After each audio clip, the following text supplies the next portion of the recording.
서울중앙지방법원 형사 32부 재판 시작합니다. 지금 선고 예정 사건 선고하도록 하겠습니다. 25고합 1613호 사건이고요. 피고인 조태용 씨 나오셨죠? 네. 생년월일 좀 여쭤볼까요? 예. 주거지는 그때 말씀하셨던 주소지하고 등록기준지는 변동 없으시죠? 똑같습니다. 예. 판결 선고하겠습니다. 일단 좀 선고량이 좀 많아서 잠시 앉아서 진행하시죠. 예, 앉으셔도 좋습니다, 피고인. 일단 피고인은 12.3 비상계엄 및 내란 사태와 관련해서 국정원장으로서 국회 정보위원회에 대한 보고 의무를 해태한 직무유기, 그리고 24년 12월 6일부터 10일 사이 기자회견 등 관련 정치 관여 행위로 인한 국가정보원법 위반, 그리고 국정원 1차장의 경호처 비화폰 기록 삭제로 인한 증거인멸, 그리고 국회에서의 증언 감정 등에 관한 법률 위반, 허위 공문서 작성 및 동행사, 그리고 헌법재판소에서의 위증, 그리고 25년 2월 20일 홍장원의 동선 관련 CCTV 영상 제공과 관련된 정치 관여 행위로 인한 국가정보원법 위반 혐의로 각 기소되셨습니다. 각 공소 사실에 대한 판단을 그 공소장 기재 순서에 따라서 하나씩 살펴보도록 하겠습니다. 일단 직무유기와 관련된 공소사실은 피고인은 2024년 12월 3일 밤에 홍장원으로부터 방첩사가 이재명, 한동훈 등 주요 정치인을 체포하는 것을 지원하라 라는 내용의 윤석열의 지시를 보고받아서 윤석열이 방첩사 소속 군인들을 이용해서 주요 정치인들을 영장 없이 임의로 체포함으로써 헌법의 기본질서 등에 대한 중대한 영향을 미치는 상황이 발생할 수 있다라는 사실을 인식하였음에도 지체 없이 이를 국회 정보위에 보고하지 않아서 직무를 유기하였다라는 취지로 기소가 되셨어요. 우선 그날 12월 3일 비상계엄 선포 당일 피고인과 홍장원의 행적을 살펴보면 피고인은 12월 3일 저녁 연락을 받고 20시 55분경 대통령실 내 대접견실로 입실을 해서 이미 대접견실에 와 있던 외교부 장관 조태열과 함께 대통령 집무실로 이동을 하였습니다. 그리고 당시 집무실에는 이미 윤석열, 김용현, 한덕수, 박성재, 이상민이 입실해 있는 상황이었습니다. 그리고 피고인과 조태열, 김영호, 이상민, 박성재, 한덕수는 같은 날 21시 10분경까지 집무실 연결 출입문을 통해 대접견실로 나왔고, 그 과정에서 피고인이 손에 소지한 문건을 세로로 2번 접어서 자신의 양복 상의 안주머니에 넣는 장면이 CCTV 영상에 의해서 확인이 돼요. 그리고 한편 홍장원은 같은 날 저녁에 윤석열의 전화를 받고 대기하고 있다가 비상계엄 선포 후인 22시 53분경 윤석열과 통화하면서 봤지? 비상계엄 발표하는 거 이번 기회에 싹 다 잡아들여, 싹 다 정리해. 국정원에도 대공수사권 줄 테니까 우선 방첩사를 도와 지원해. 자금이면 자금, 인력이면 인력 무조건 도와. 라는 말을 들었습니다. 그리고 홍장원은 윤석열의 위 지시 내용을 확인하기 위해서 여인영에게 전화를 했고, 여인영은 홍장원에게 저희 체포조가 나왔는데 소재 파악이 안 돼요. 명단 불러드릴게요. 라고 말하면서 체포 대상자로 이재명, 한동훈 등을 불러주었습니다. 피고인은 그날 12월 3일 23시 30분경 1차장인 홍장원과 2, 3차장 그리고 기획조정실장이 참여하는 정무직 회의를 국정원에서 개최를 했고, 홍장원은 위 정무직 회의가 종료된 이후에 23시 50분경에 피고인의 집무실을 찾아와서 독대 보고를 한 사실이 나와요. 이와 같은 사실을 기준으로 피고인이 비상계엄 선포 전에 대통령 집무실에서 문건을 수령했던 사실은 위에서 살핀 것처럼 인정이 돼요. 근데 그 과정에서 피고인이 직접 계엄 관련 조치 사항이나 지시, 특히 정치인 체포와 관련된 지시를 윤석열로부터 받았는지를 살펴보면 당일 대통령실 집무실 및 대접견실에서 피고인 외에도 한덕수, 이상민, 조태열, 최상목 등이 윤석열로부터 문건을 수령했는데, 한덕수는 당시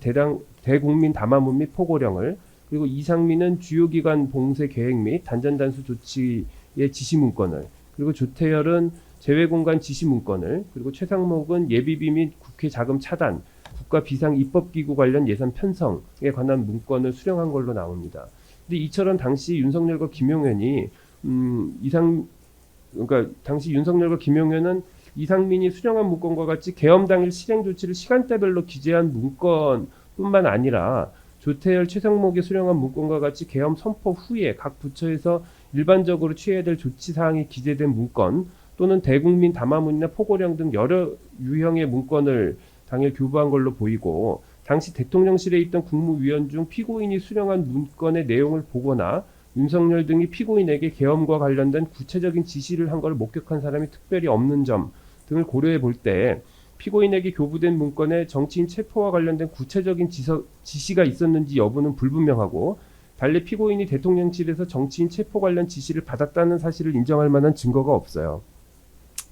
다음으로 홍장원이 피고인에게 독대한 보고 내용을 살펴보면 대통령께서 전화를 주셨다, 대통령께서 방첩사를 지원하라고 하셨다는 점에서는 피고인과 홍장원의 진술이 일치해요. 다만 홍장원이 한동훈 이재명을 잡으러 다닌다는 말을 하면서 그 주체로 방첩사를 명시했는지 여부에 있어서만 두 사람의 진술이나 주장이 다릅니다. 피고인은 수사기관에서부터 이 법정에 이르기까지 일관되게 당시 홍장원이 방첩사가 정치인을 잡으러 다닌다고 말하지 아니해서 단순히 풍문을 언급하는 정도로만 생각했다라고 주장하고 있는 반면에, 홍장원은 방첩사에서 정치인들을 잡으러 다닌다고 분명히 말했다라고 또 일관되게 진술하고 있습니다.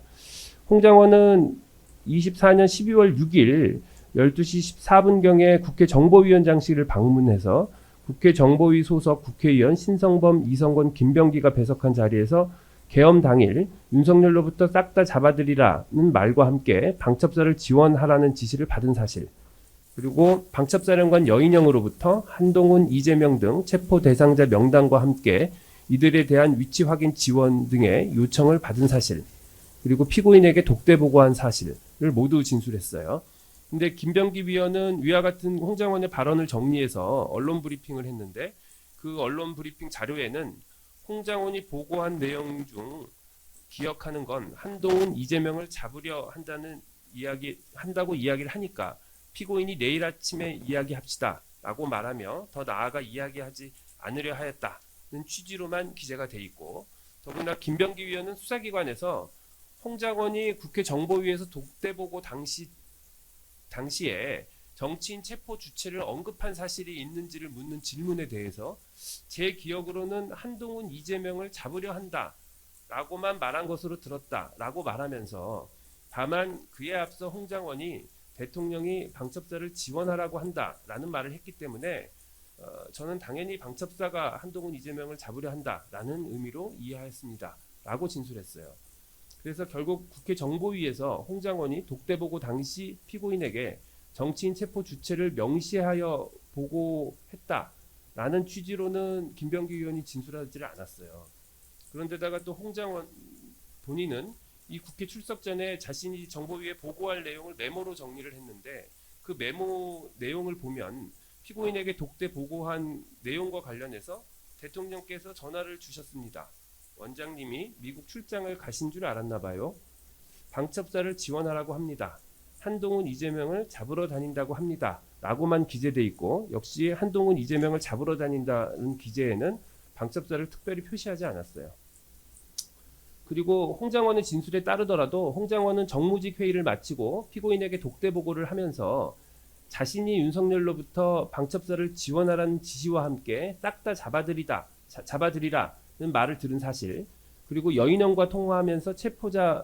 대상자 명단과 함께 위치 확인 지원을 요청받은 사실은 보고한 사실이 없다라고 본인도 진술하고 있고, 이러한 사실들을 종합해보면 홍장원이 피고인에게 독대 보고를 하면서 정치인 체포 주체를 명시적으로 말하지 않고 자신이 이러한 사실을 지득하게 된 경위에 대해서도 모두 보고하지 않은 상황에서 피고인이 홍장원의 독대 보고 내용을 통해서 방첩사 지원 부분을 그러니까 방첩사 지원을 대통령의 지시로 인식한 것에서 더 나아가서 정치인 체포에 관한 대통령 지시가 있었다는 사실까지 인식하였다고 단정하기는 어렵습니다. 이와 같이 피고인이 홍장원으로부터 이재명, 한동훈을 잡으러 다닌다는 보고를 받고 이를 비상계엄 과정에서 발생한 풍문으로 받아들였을 가능성을 배제할 수 없는 이상 이미 계엄이 선포되고 국회 주변 계엄군과 경찰의 출동과 대치 상황이 보도되고 있는 상황에서 당시 피고인에게 국가정보원법 제15조에 따른 국회 보고 의무가 발생하였다라고 보기는 어렵습니다. 그렇다면 이 사건 공소사실은 범죄의 증명이 없는 때에 해당하므로 무죄를 선고합니다. 그리고 24년 10월 6일부터 10일자 국가정보원법 위반의 공소사실 묘지는 피고인이 홍장원으로부터 주요 정치인 체포에 관해서 방첩사 지원하라는 윤석열의 지시를 보고받았음에도 홍장원의 진술 내용이 거짓인 것처럼 보이게 만들어 윤석열과 그에 동조하는 국회의원들을 지지하고 윤석열에 대한 탄핵 소추를 반대하는 여론을 조성할 목적으로 12월 6일부터 10일경 사이에 대통령은 국정원에 정치인 체포 지시를 한 적이 없다는 내용의 기자회견 및 인터뷰를 하고 같은 내용의 문자 메시지를 발송하였으며 홍장원으로부터 정치인 체포 관련 보고를 받은 사실이 없고 홍장원의 주장은 사실이 아니다는 허위 내용의 서한문을 국가정보원 전 현직 직원 및 외교부 직원 등에게 발송해서 정치 관여 행위를 하였다라는 것입니다. 근데 이 사건 공소 사실은 홍장원에 이어서 그 같은 날 국회 정보위에 참석한 피고인이 회의장을 나가면서 기자들의 질문에 답변하는 과정에서 이루어졌고 12월 7일 KBS 인터뷰는 기자 취재 요청에 의해서 그것을 응하면서 이루어진 것이고 문자 메시지도 위 인터뷰 직후에 국정원 출입 기자들에게 발송된 것이고 그리고 서한문의 경우에는 국정원 직원들 및 국정원 전직 직원 모임인 양지회 구성원 일부 그리고 소수의 피고인 지인들에게 전송된 것으로 홍장원이 밝힌 대통령의 정치인 체포 지시 및 홍장원의 사퇴 경위에 관한 국정원의 입장을 표명하는 것을 주된 내용으로 하고 있습니다. 더구나 피고인은 2024년 12월 6일 오전 홍장원 한동훈 체포 지시 거부하자 경질이라는 제목의 조선일보 기사가 보도된 이후에 홍장원에게 직접 전화해서 홍장원으로부터 위 기사가 오보다라는 취지의 답변을 들은 사실도 있고 이에 따라서 국정원은 해당 보도가 오보다라는 취지의 프레스 가이드를 배포하기도 하였습니다. 이 오보와 관련된 답변에 대해서 홍장원은 이 법정에서 첫 번째로는 위 조선일보 기사가 윤 대통령이 국정원 1차장에게 한동훈을 체포하라고 지시하였다라고 헤드라인이 나왔는데 대통령이 저한테 한동훈을 체포하라고 지시한 적은 없고 저는 대통령으로부터 싹 잡아들이라는 지시만을 받았기 때문에 그리고 그 후에 방첩사에서 한동훈을 체포하려 한다는 사실을 알았기 때문에 그 조선일보 기사 자체가 팩트가 정확하지 않아서 그 부분에 있어서는 오보라는 취지로 답변을 했고 또 한편으로는 피고인이 그 오보라는 내용을 본인에게 확인하면서 그냥 오보를 하고 넘어가자라는 의도로 그 질문 그렇게 물어보는 것 같아서 그냥 오보라고 답했다라는 취지로 진술한 바가 있어요. 그래서 또한 홍장원은 2024년 12월 4일 피고인에게 그 야당 대표에게 전화할 것을 권유한 사실이 있다고 진술을 홍장원 스스로도 하고 있는데 이는 피고인이 주장하는 홍장원에 대한 면직 재청 사유와도 일치한다는 점에서 홍장원이 대통령 체포 지시를 거부해서 사퇴한 것이 아니다라는 피고인의 입장이 전부 허위라고 치부하기도 좀 어렵습니다. 이와 같은 홍장원의 독대 보고 내용과 계엄 당일 정치인 체포 사실에 관한 피고인의 인식 정도, 홍장원의 면직 경위에 대한 피고인의 주장 내용 등을 종합하여 볼 때 피고인은 홍장원의 국정원의 수장으로서 윤석열이 계엄 선포 과정에서 국가정보원이 정치인 체포 지시를 받았는지 여부에 대한 의혹을 해명하고 국가정보원 내 어수선한 분위기를 수습하는 한편 조직의 안정을 기하기 위해서 이 사건 기자회견, 인터뷰, 문자 메시지 발송, 서한문 배포 등을 한 것으로 보이고 피고인이 배포한 내용들이 윤석열이 주장하는 일부 내용에 부합한다는 사정만으로 피고인이 국정원법에서 금지하고 있는 정치관여 행위를 하였다라고 단정하기는 어렵고 달리 이를 인정할 증거가 없습니다. 그래서 이 부분 공소사실도 모두 무죄로 판단합니다. 다음으로 증거인멸의 공소사실은 피고인이 24년 12월 6일 경호처장에게 허위로 홍장원이 소재 파악이 안 돼서 비화폰 해소가 불가능할 것 같다는 취지로 말해서 경호처장으로 하여금 보안 사고를 빌미로 윤석열의 내란 관련 증거 이미 명백한 홍장원의 비화폰에 저장된 전자정보를 삭제하도록 해서 증거를 인멸했다라는 것입니다. 이 부분을 살펴보면 홍장원이 24년 12월 6일 국회 정보위에서 대통령의 비화폰 아이디 및 통화 내역이 드러나는 비화폰 화면을 제시를 했고 이게 촬영된 화면이 언론을 통해 배포됨으로써 결국은 국정원과 경호처 입장에서는 암호자재의 촬영을 금지하는 보안 업무 규정이 이 사건에서 위배가 됐고 동시에 상급 비밀인 대통령 비화폰 아이디 누설이 있었다. 그래서 보안 사고에 해당된다라고 해석될 여지가 있었어요. 그리고 피고인은 12월 6일 정보위 보고가 끝나고 나서 국정원 실무진으로부터 경호처가 홍장원에게 지급한 비화폰 화면이 언론에 노출됐기 때문에 경호처에 알려주겠다라는 보고를 받고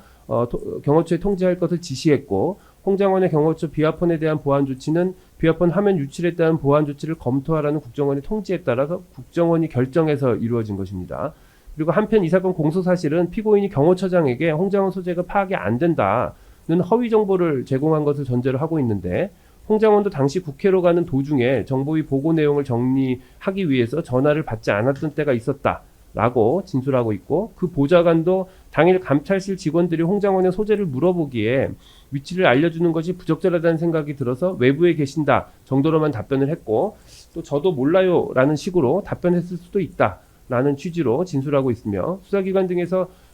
국회 정보위원회 보고 이후에 홍장원의 소재가 파악되지 않는 것으로 알고 있었다라고 진술한 국정원 직원들이 다수 있는 점 등을 고려해보면, 피고인이 박종준에게 허위로 홍장원의 소재가 파악되지 않는다라고 거짓으로 말했다고 단정하기도 어렵습니다. 더군다나 당시 경호처장인 박종준은 경호처 실무진으로부터 홍장원의 경호처 비화폰에 대해서 보안 조치가 필요하다는 보고를 받고 피고인과 통화를 하였고, 피고인으로부터 국정원에서도 홍장원의 소재가 파악되지 않는다는 사실을 전달받은 상황에서 피고인과 홍장원 비화폰에 대한 보안 조치 필요성을 논의했을 뿐이고, 달리 보안 조치를 빌미로 홍장원의 통화 내역을 삭제하려고 공모했다라고 하는 정황들을 입증할 수 있는 증거도 찾아보기가 어려워요. 그렇다면 이 사건 증거인멸에 대한 공소 사실도 범죄의 증명이 없는 때에 해당하는 것으로 판단합니다. 다음으로 국회에서의 증언 감정에 관한 법률 위반의 공소 사실은, 피고인이 25년 1월 22일 내란국조 특위에서 홍장원으로부터 대통령의 정치인 체포 지시 관련 보고를 받은 적이 없다는 취지로 허위 증언을 했다는 것이고, 그리고 허위 공문서 작성 및 동항사의 경우는 25년 1월 24일 내란국조특위 위원이 국정조사 자료 요구를 한 것에 대한 답변 과정에서 윤석열로부터 계엄 관련 문건을 수령한 사실 및 윤석열이 외교부 장관에게 문건을 전달하는 장면을 목격한 사실,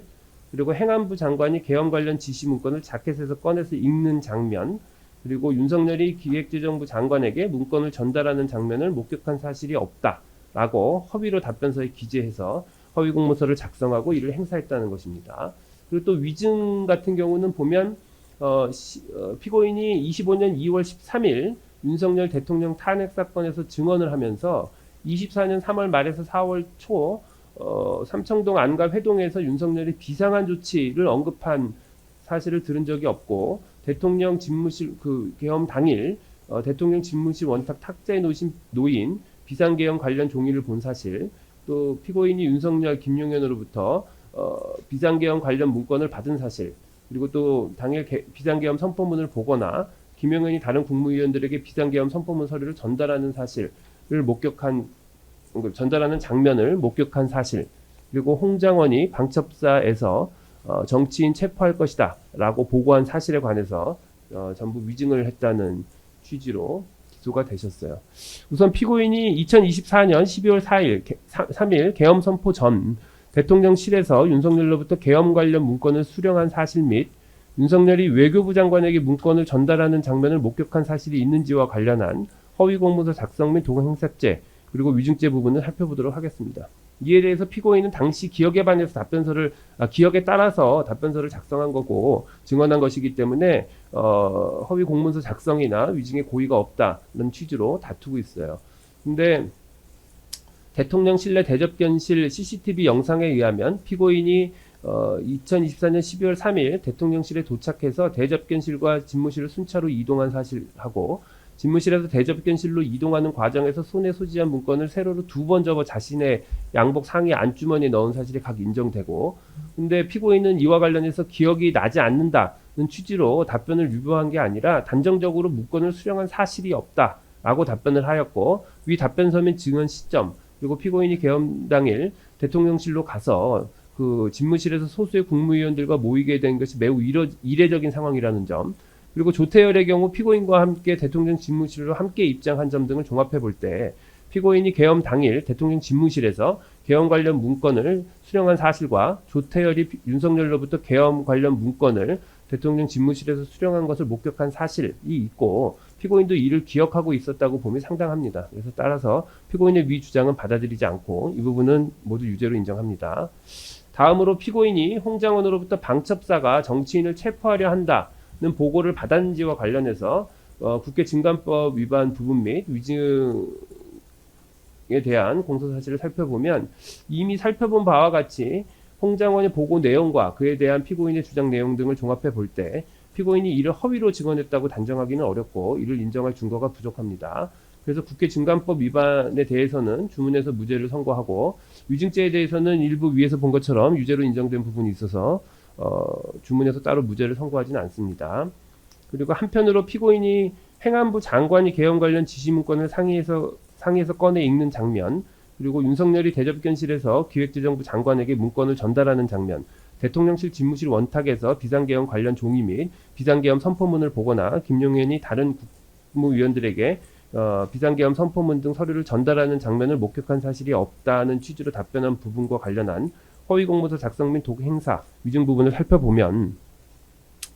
피고인은 행안부 장관보다 대통령실에 늦게 도착한 관계로 대통령 집무실에서 행안부 장관에게 문건이 교부되는 장면을 볼 수 없었을 가능성이 있고 대접견실로 이동한 이후에는 피고인이 앉아있던 위치나 기타 대접견실 상황 등에 비추어 피고인이 이상민 장관이 자켓 상의에서 문건을 꺼내 읽었는지를 보았다고 단정하기도 어려우며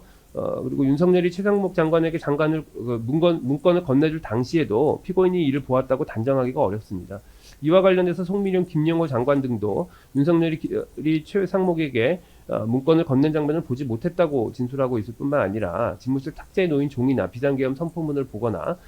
김용현이 다른 국무위원들에게 선포문을 전달한 장면 등과 관련해서 다른 국무위원들도 명확하게 진술하지 못하고 있는 점 등을 비춰보면 검사가 제출한 증거만으로는 피고인이 이런 장면을 목격했다는 사실이 충분히 입증되었다고 보기에 부족합니다. 그래서 이 부분도 무죄로 판단을 하되 다만 일부 허위 공문서 작성 및 동행사죄, 위증죄가 유죄로 인정됐기 때문에 이것도 역시 주문에서 따로 무죄를 선고하지 않습니다. 그리고 마지막으로 24년 3월 말부터 4월 초 삼청동 안가 회동 관련된 윤석열의 비상한 조치 등 언급과 관련된 위증 부분을 보면 피고인과 함께 이 회동에 참석했던 신원식과 여인영은 수사기관 및 이 법정에서 일관되게 윤석열이 비상한 조치를 언급했고 피고인도 이에 대해서 부정적인 의견을 피력한 사실이 있다라고 진술을 하고 있어요. 근데 지금 이 사건 증언은 위 안가회동이 있고 약 1년이 경과한 시점에서 이루어졌고 윤석열은 이와 같은 얘기를 안가회동 후반부에서 비상한 조치 등을 언급하면서 이야기한 것 같은데 위 회동에서 신원식, 김용현을 제외한 다른 참석자들은 여러 차례 술을 마셨고 위 회담이 끝날 무렵에는 피고인은 만취해 있었던 걸로 보여요. 그리고 피고인은 대통령의 군과 관련한 비상한 조치를 언급할 때 국방부 장관이던 신원식, 군인인 여인영과 달리 이를 받아들였을 가능성도 있기 때문에 이런 점들을 종합해 보면 위 안가 회동에서 윤석열이 비상한 조치를 언급한 사실에 대해서 이를 기억하지 못한다라는 피고인의 증언이 기억에 명시적으로 반하는 허위 진술이라고 단정하기는 어렵습니다. 그래서 이 부분 위증 부분도 역시 무죄로 판단을 하되 다만 그 위증죄는 일부 유죄로 인정되기 때문에 그 부분도 역시 주문에서 무죄를 선고하지 않습니다. 그리고 마지막으로 25년 2월 20일자 국가정보원법 위반의 공소사실은 피고인은 윤석열의 주요 정치인 체포 지시와 관련된 홍장원의 진술 내용이 거짓인 것처럼 보이게 만들어 윤석열과 그에 동조하는 국민의힘 국회의원을 지지하고 탄핵에 반대하는 여론을 조성할 목적으로 2월 20일 국민의힘 국회의원들에게 CCTV 영상을 제공해서 정치관여 행위를 했다는 것이에요. 근데 살펴보면 피고인이 그 홍장원의 동선과 관련된 CCTV 영상을 확인하기 전날인 25년 2월 6일 국민의힘 국회의원인 윤상현, 유용은, 성일종 등과 통화한 사실, 그리고 이 CCTV 영상 내용을 확인한 이후인 2월 12일 11시 04분경 그리고 11시 13분경 성일종 의원과 통화하고 CCTV 영상에 대한 빈익 처리가 완료된 후인 2월 18일 18시 10분경 국민의힘 소속 신성범 의원과 각각 통화한 사실, 그리고 이 CCTV 영상 제출 요구가 내란 국조특위에서 있을 무렵에 국정원 직원들이 내란 특조 국조특위 소속 한기호 의원 보좌관들과 여러 차례 통화한 사실 등이 있어서 피고인이 국민의힘 국회의원들로 하여금 사용하도록 하기 위해서 이 CCTV 영상을 확인하고 제공한 것이 아닌가 하는 의심이 드는 것은 사실이에요. 그렇지만 피고인은 위 윤상현, 유용현, 성일정으로부터 이 사건 CCTV 영상 확인 제안을 받은 사실이 없다라고 진술하고 있고, 윤상현도 수사기관에서 당시 홍장원 전 1차장의 국가정보원 공작금 횡령 의혹, 김병기 의원 아들 우크라이나 파견 동행 의혹, 그리고 박지원 의원과의 친분을 이용한 인사청탁 의혹 등이 있어서 국민의힘 입장에서 홍장원이 민주당 측과 모종의 커넥션이 있는 것이 아닌가라는 생각이 들어서 이러한 사실관계를 확인하기 위해서 피고인에게 연락한 것일 뿐이고 CCTV 영상 열람을 제안한 사실이 없다라고 진술을 하고 있고, 또 다른 국회의원들과 피고인이 어떤 통화 내용을 했는지에 대해서 객관적으로 그것을 확인한 증거들은 아무것도 제출된 게 없어요. 그리고 피고인은 2025년 2월 12일 통화와 관련해서 또 당시 성일종 국회의원이 대정부 질문과 관련된 질문 내용에 틀린 게 있는지 확인하기 위해서 저에게 연락을 한 것으로 기억하고 있다. 신성범 위원은 정보위 위원장인데 정보위원회와 관련된 사항으로 통화한 것으로 생각된다 라고 진술을 하고 있고, 또 달리 피고인이 이 위 국회의원들과 통화한 내용을 확인할 수 있는 다른 자료들은 아무것도 제출된 게 없습니다. 그리고 내란 국조특위 CCTV 영상 자료 제출 요구가 국정원에 도달할 무렵 국정원 직원들이 CCTV 영상 제출을 의뢰한 한기호 의원 측 보좌관들과 연락을 주고받은 사실이 있다고 하더라도 당시 국정원 직원들은 이 영상 제출 기간을 조율하기 위해서 의사연락을 했던 것으로 보이고, 그 밖에 피고인 또는 국정원 직원들이 내란국조특위 국민의힘 위원들과 CCTV 영상을 이용해서 홍장원의 진술이 거짓이라는 취지의 기자회견을 개최하려고 논의를 했거나 이를 예상할 수 있었다라는 것을 추단할 만한 다른 아무런 증거가 없습니다. 더군다나 CCTV 영상은 내란국조특위 자료 제출 요구에 의해서 국가정보원이 제출한 것으로 당시 그 내란국조특위 소속 여당 및 야당 의원들에게 동일하게 제공이 됐어요. 또한 피고인이 2025년 2월 13일 헌법재판소에 출석해서 홍장원의 동선이 홍장원의 진술과 맞지 않는다고 증언하면서 CCTV 영상을 언급했기 때문에 헌법재판소나 국회 등 외부 기관으로부터 해당 영상의 제출 요구가